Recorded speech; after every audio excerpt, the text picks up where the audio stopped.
Hey everyone, welcome to my channel. I'm Brittany and I sometimes have too much fun exploring the tools and systems marketed to photographers and creative small business owners. I find the tools, ask them questions, occasionally break them, mostly by accident, and I share my results. If that sounds like your kind of thing, I hope you'll consider subscribing. Today is a face-off kind of day between Pixpa and Pixieset. Both of these services are all-in-one platforms built either specifically for photographers or with photographers top of mind, offering tools like website building, client galleries, shop features, plus more. I'll be diving into the website side of things with these two to see how each platform handles setup, design, and usability. I have some categories that are going to be my focus for my investigation today, and don't worry if you want to skip around, I will have timestamps in the description. What we're checking out today is the pricing of these platforms, the different design options they have, my user experience with the tools, and finally a build challenge where I will be creating a web page in both systems to see which platform makes it faster, easier, and more enjoyable to bring a page to life. I'm a curious person, and the way I explore these photography platforms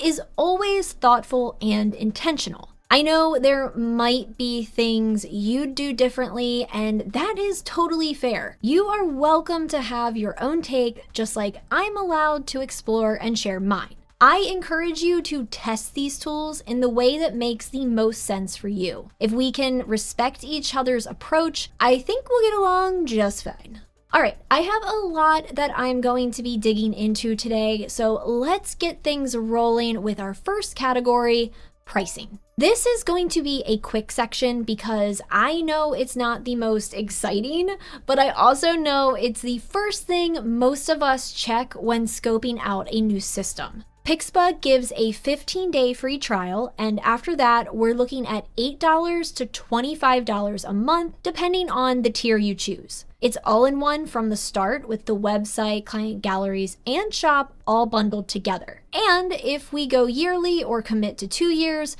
there's a pretty generous discount thrown in as well. Pixieset is a bit different. They have an always free tier, which is great for testing the waters. But if we want just the website, we're looking at $12 or $18 a month, billed annually. And if we want the full suite of the website, gallery, shop, and studio manager, it ranges from $28 to $55 billed annually, with monthly billing, inconsistently, jumping up the price. Pixpa definitely grabs my attention early with an affordable, all-inclusive entry point. But the trade-off is that Pixieset brings more depth, especially with its studio manager, which is a seriously powerful tool that does help justify the higher price tag. I've talked about the studio manager a few times on my channel, so if you want to know more about it, I got some videos for you. For the pricing, these two aren't really apples to apples, and that's why pricing is just one piece of the story, because what matters the most here is what we actually get to create with that investment.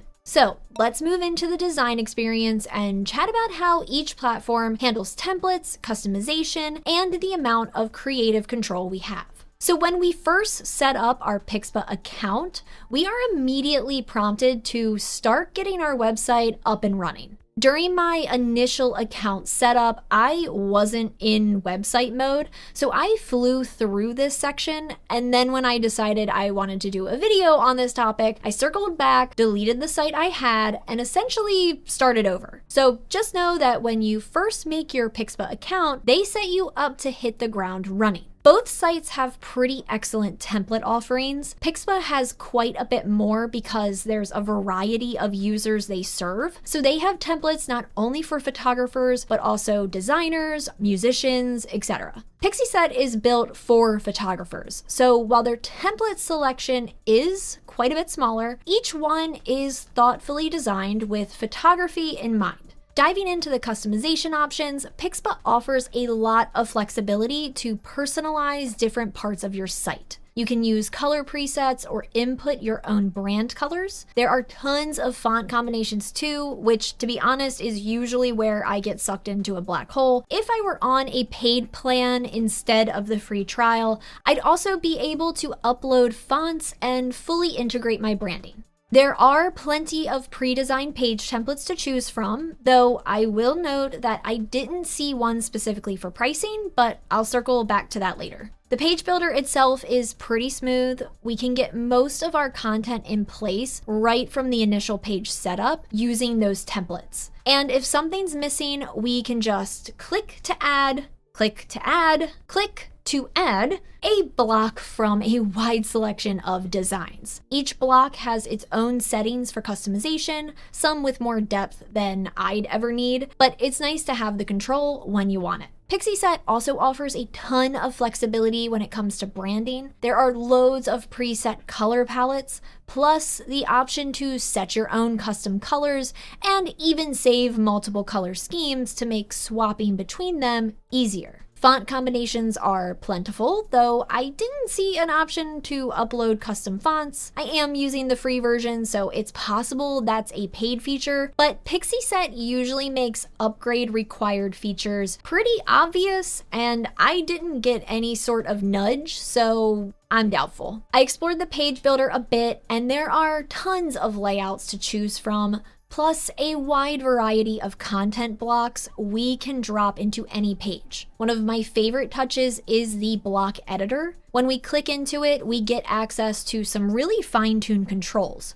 We can drag elements around, add new content, edit inline, and upload images directly within the block. It makes the design process feel hands-on in the best way. I don't want to overuse the word customizable, but that's exactly what it is. Between the templates, the block tools, and the styling options, I felt like I would be able to build something that felt unique to me. And honestly, that's kind of the whole point, right? No one wants their photography site to look like anyone else's, even when templates are involved. Design-wise, both platforms give us the tools to build something beautiful, but how those tools behave in practice is where the differences become more noticeable. Let's take a closer look at the actual user experience and what felt seamless, what slowed me down, and where each platform stood out once I got building. For the most part, both of these systems behave as expected. You can build a working site that's ready to share with the world and start ranking in search engines. Pixpa especially gets points for immediately dropping you into the building experience right after sign up. The flow feels intuitive, and with so many templates and block options, we are never really starting from a blank slate. But while the foundation is solid, I did run into a handful of frustrations that chipped away at that smooth experience in Pixpa. For starters, when I first set up my account, I picked a template that came with standard navigation pages like About and Contact. But later, when I reset my site to start fresh for this video and chose a new template, I was surprised to see it only gave me a demo homepage. No additional pages at all. I expected the new template to include the same default pages shown in its preview, which I don't think is a wild assumption.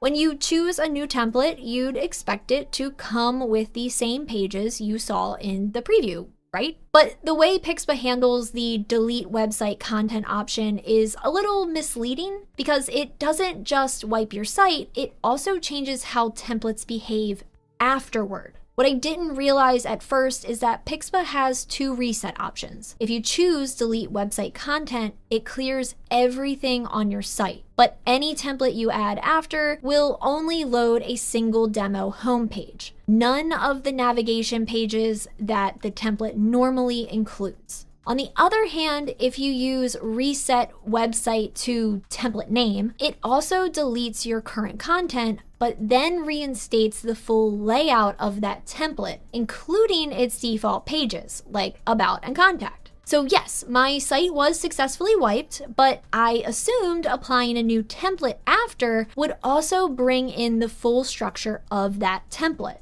That mismatch between what I thought was going to happen and how Pixpa actually handles it is what caused my confusion, which could just be a me thing. Some other issues I had were relatively small and easy to move on from. Button color updates didn't always apply correctly, even when using the designated design menus. There was a bit of a lag when editing sections, and some updates happened in real time while others didn't show their impact until I hit the save button, which made previewing design tweaks a bit slow and kind of a guessing game.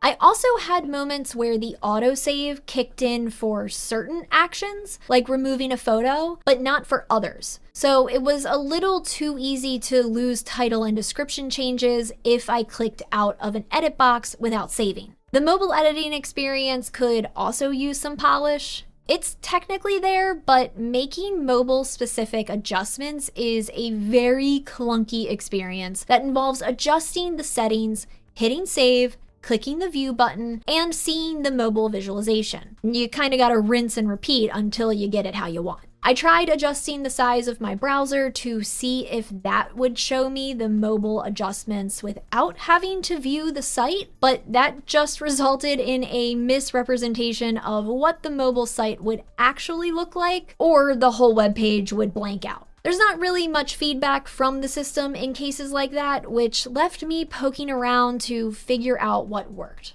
And just to top it all off, I did get randomly logged out mid-edit session with no warning. I wasn't idle, I hadn't stepped away from my computer. Pixpa just quietly decided I was done and kicked me out. And I only realized it when new blocks stopped responding. It's not the end of the world, but moments like that definitely break the creative flow. With Pixieset, there's also an intuitive and streamlined experience. I do want to note I did have an older template in my Pixieset, and when I reset that, everything was deleted and I started fresh. The new template I chose did come preloaded with all the styled pages for that particular template's navigation. So swapping templates works how I expect it to in this system. All the design options come together in a way that makes it genuinely user-friendly. Changes happen in real time, everything auto-saves, and unless something catastrophic happens, it doesn't feel like we're ever at risk of losing our progress.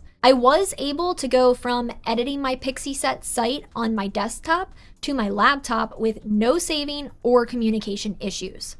At the top of the editor, there are built-in views for desktop, tablet, and mobile, which makes it easy to check how our design will look across devices. And when it comes to performance, there's little to no lag. Adding, editing, and deleting elements all feel fast and responsive, which keeps the momentum going while we build. That said, I did run into a couple snags. The biggest one was that sometimes the changes I made in the editor didn't match what showed up on the live preview. It's not a deal breaker, but it did mean I had to go back and tweak things more than once, which cracked the flow a tiny bit. I also found the color palette system a little more complex than I would like. It's built around color schemes, which is a great way to retain consistency across the website, but sometimes I just wanted to quickly change one color on a single item without needing to make a new scheme or get my hex code from my branding swatch. It's still totally workable, and with more time, I'd probably get the hang of it, but for now, it feels like something I just don't want to think too much about in order to keep progressing. I'm not sure if I'm going to explain this correctly, but what I wish that there was is more of a color swatch rather than a scheme. So I can go in and easily select from a selection of bubbles that are already in my colors, and I don't have to re-enter any hex numbers or anything like that. Really not sure if that makes sense, but I'm sure I'll show something on the screen to give an example. Overall, working in Pixieset was genuinely enjoyable. I found myself getting excited about the possibilities, imagining how I'd actually use it for a real website, even though I have no use for one. Pixpa, while functional, required more effort to get things moving. The lack of real-time updates doesn't add tons of time, but it does chip away at momentum. Also, look at how many Pixpa tabs ended up being open by the end of making this video. That's all because of the template deletion and swapping fiasco.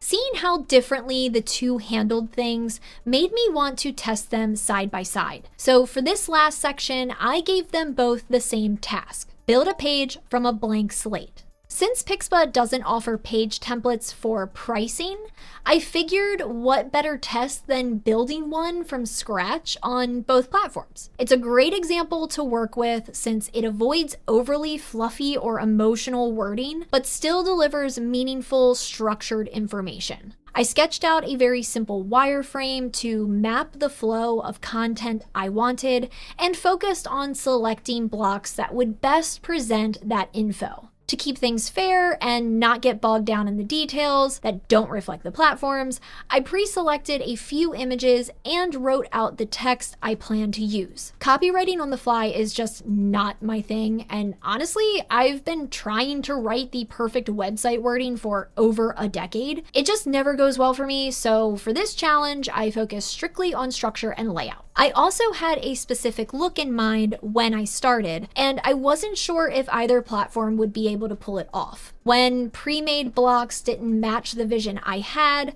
I tried recreating my ideas manually in both systems. It was noticeably easier to bring those ideas to life in Pixieset. The editor felt faster, and seeing the updates was pretty instantaneous. In Pixpa, I found the process to be much slower, and my ideas weren't really working out in the way that I wanted. And I eventually had to admit that if something wasn't already built in, creating it from scratch probably wouldn't be quick or easy in Pixpa. So I forced myself to settle for blocks that didn't quite match my vibe in order to keep the page building process going. In the end, I got both pricing pages to a place I was happy with, but I definitely found myself more drawn to the final result in Pixieset. The available blocks just felt more polished and aligned with my vision. That said, Pixpa still delivers a functional, professional site with the tools needed to present our work and get in front of clients quickly. At the end of my pricing page design challenge, it ended up taking me 28 minutes to set up the page on Pixpa. Again, I had all of the images and wording already thought about, so I was just copying and pasting and selecting and uploading so that I could focus on block placement and trying to create what I could, but mostly giving up and settling for what was available. And over on Pixieset, putting together this pricing page took about 25 minutes, including customizing a few blocks and tweaking some wonky margins and padding that I spotted in the preview. I actually got it looking almost exactly how I pictured it in my head, which honestly made me want to laugh and cry because about 6 years ago, I paid a designer and web developer a lot of dollars to build a site I never launched. It was a beautiful site and they were awesome to work with, so no regrets there, but yeah, still feels like an expensive lesson in some ways. I don't know if it's going to be any sort of surprise, but the platform that I enjoyed building on the most was Pixieset. It just has the right aesthetics and flow that I find so much enthusiasm to use. Yes, there were some quirks that definitely bugged me a tiny bit, but they were ultimately outweighed by the freedom I felt in my ability to express myself in web page creation. I feel like Pixpa has the ability to continually improve, and for the price point that they offer their services at, they are an excellent provider for photographers that are looking for budget-friendly and flexible options that are also going to be focused on the photography website journey. I've had a lot of fun exploring their system, and I really do look forward to any updates that they might release in the future. And that about does it for this adventure into Pixpa and Pixieset's website offerings. Are you a past, present, or can you see yourself as a future user of either of these two services? Let me know in the comments. And also, let me know if there's any other services that are marketing themselves as photography-centric website providers. I had a blast with that build challenge, and now I want to go and challenge other systems because that's just how my brain likes to have fun. Anyway, thank you so much for tuning in. I hope you'll consider liking, subscribing, and hitting that bell so you can be alerted whenever I release a new video. Thanks again, and I'll see you in the next one.